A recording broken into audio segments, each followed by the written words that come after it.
So first, I want to give credit to David Stack because he's a member of the community, the gardening community, the South Florida edible gardening community.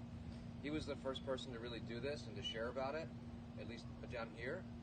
And as we were going through this project, right, so Suburban is Sustainable, I thought it would be a great way to, build beds that will hopefully last. I mean, no one down here has I've never met anyone that's did it for 20 years and had, so this is kind of a start, so hopefully this works. But David shared the video, and he also helped. I had a lot of questions. He helped me, kind of shared a lot of his process with me with no issues at all. And so I really want to thank him for being an inspiration and also an assistant in this process.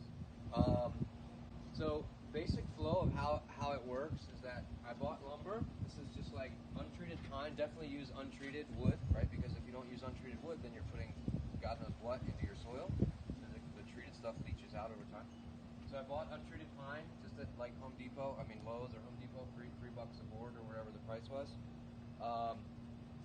They cut it there for me. They cut this one in half. These are the size of the bed, so they'll do those cuts for you. This one I cut myself. This is a 2x4. These are going to be used as reinforcements for the inside. Mainly concern, and maybe it's not even that much of a concern, but you have this board, you're putting all this oil in it, it could bow, right? So all the pressure can cause it to bow.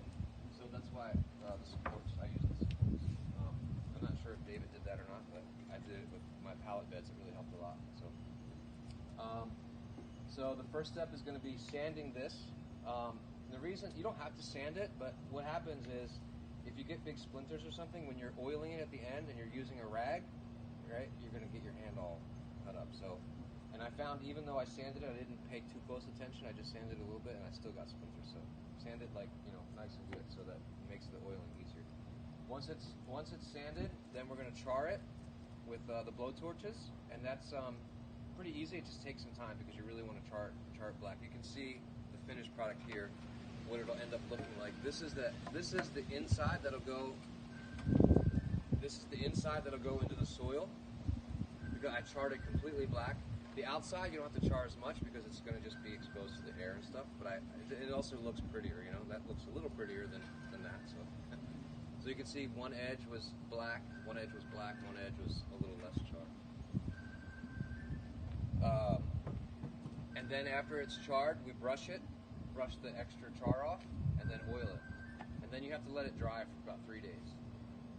It says 2 to 4, but and then you just hammer it all together for the nails, and then it's ready. Right. I mean, I just feel the board wherever there's spots. Like here, I would sand more than here because it's smooth, right? So it's just really simple. Just turn it on.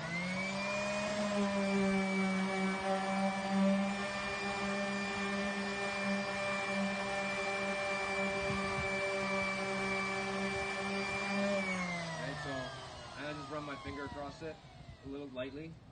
The idea again, if when you're oiling later, right, you don't want to be like and get splinters, which I did before. It's not fun. So again, not anything super crazy to demonstrate, right? You're just sanding. So usually the areas that you want to watch out for are where the knots are. That's where it gets like a little sticky. But the surface is usually pretty good. So you can see it's getting better. Okay, so pardon the interruption. It's a different day, a different time. We lost some footage, or we actually didn't capture footage that we thought we did on the day of the event. So I'm just going to go through a little bit. We're at the stage now where we're going to char the wood. And in order to char the wood, well, one way to do it, at least the easy way to do it, is what I did is I bought a can of propane. You can buy this at like Ace Hardware or Home Depot or anything like that, Lowe's or something, and it's like $10, maybe less. And then this valve is basically allows you to. It's like a blowtorch valve. I don't know the exact name of it, but you can find it in the same section with the propane tanks. And I think it's like $15. And so I'm just going to go. There's a demonstration when you buy the tank, when you buy the valve, like how to use it. But I'm just going to demonstrate it here, just really quickly. So you can turn the valve all the way on and you'll hear the gas come out.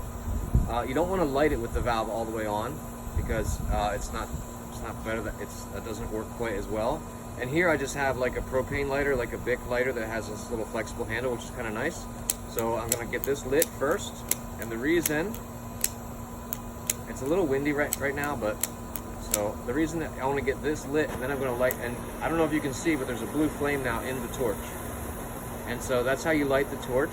The reason you don't light it like this is because that gas is coming out and it's going to blow your fire out like right away. You can also use matches to do this. It's a little harder, but anyway, that's how you light the torch.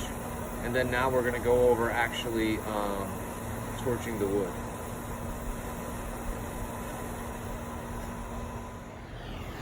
Okay, so I'm going to do a close-up on the charring to make it a little easier to hopefully see.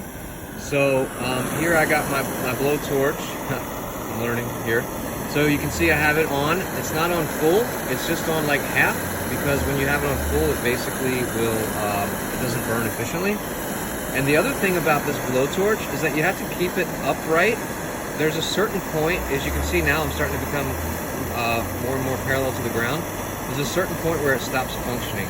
So it'll basically turn itself off, right? So you want to keep it like upright. So you can see I have this on top of like a plastic shelving, and that's just because I'm completely comfortable using this thing. It's very easy to use. It's very easy to manage. It's very easy to manipulate. So I have no issues with trying to worrying about causing a fire. So now you can see that the blowtorch, the closer you get, the faster it's going to burn. And you might even see that it catches fire, but I'll let you see that even if it catches fire, it's going to blow itself out pretty quickly. There, it already went out. Well, almost. But when you have splits in the wood, or you have knots, sometimes it can catch fire and burn a little bit. That's not a bad thing. You just let it go, and it'll burn itself out. This one's actually catching on fire more than any of the other ones I did. So you can see it's very easy. Just go slow, and it'll completely blacken the wood. And if I pull back, you'll see that it burns itself out. So now this is the side that it's starting to rain, so I'm going to move a little quickly. This is the side that we would use for the inside, where it's going to touch the soil, so we charred it completely black. Now, you can see I'm already almost touching it, and it's not even that hot. So this side here would represent what would be the outside that wouldn't touch the wood. So I'm going to be a little farther away, and you can just run faster. You don't have to char it as black. You can if you want to, but you don't have to. And that's pretty much it. Okay. Just go over. It's kind of fun. So I even went darker. I think, it doesn't really matter. I think I went a little bit darker even than David did on his, but because I feel like we're in Florida, right? So there's all kinds of rain and stuff. So and like over here, I might do that a little bit more. It's really easy to control once you get the hang of it. All right, so we charred this piece of wood. What we did here is we charred the inside that will go in touch with the soil super black, because it's going to be exposed to more elements, more moisture.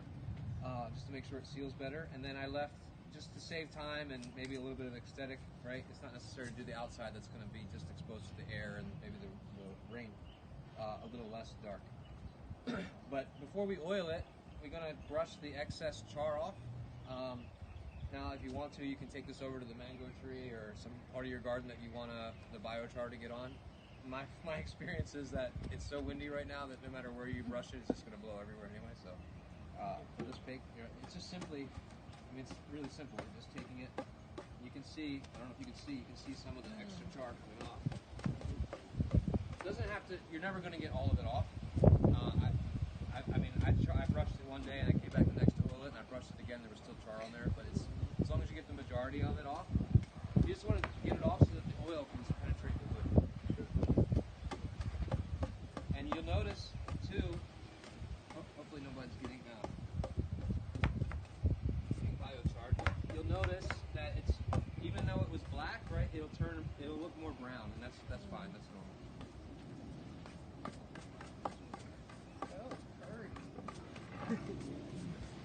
Let those weeds get some texture.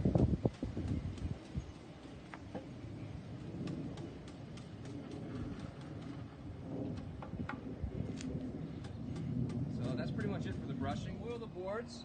There's two oils you can use for outside use. One is raw linseed oil, which is what I bought here.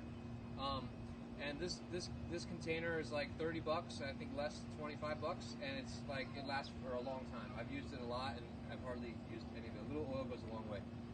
The other oil you can use is tung oil. When I did a little bit of research, I found that to be more expensive, so I just use this, and it's fine.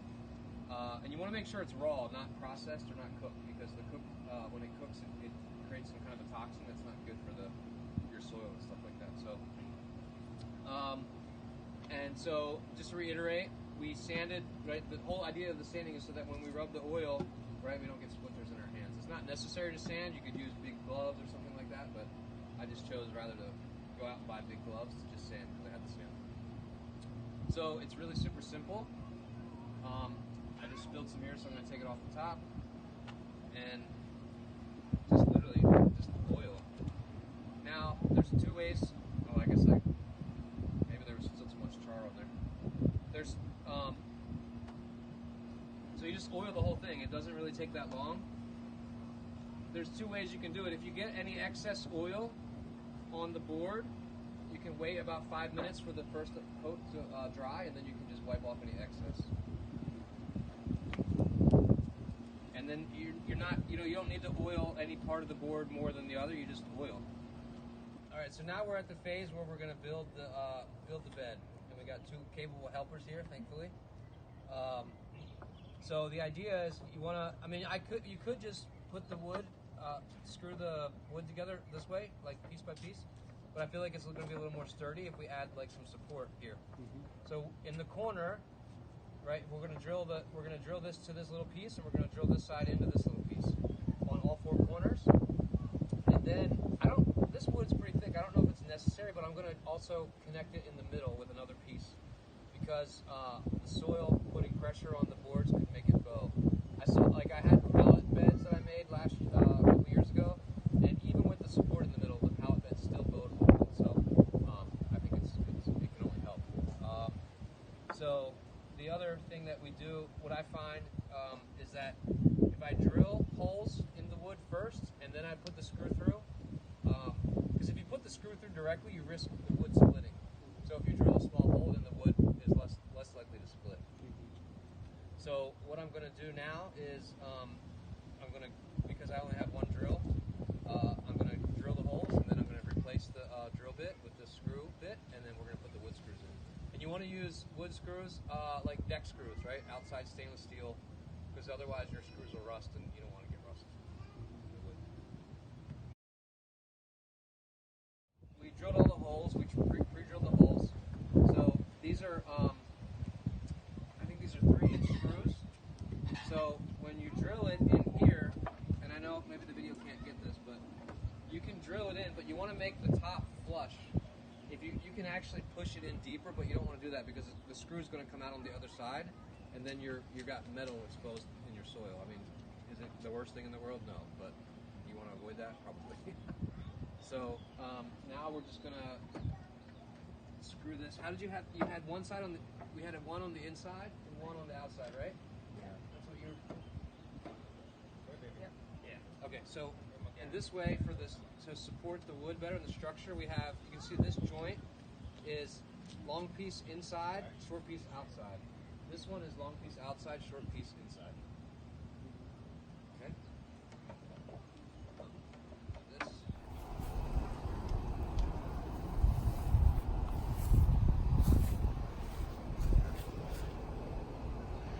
And here's the final bed. Final finished product. You can see that it's lighter than in the original pictures. It's been sitting here for about 2 weeks. So the darkness of the wood did lighten up. But you can see the inside is still charred pretty well. And we'll see how long she holds up for.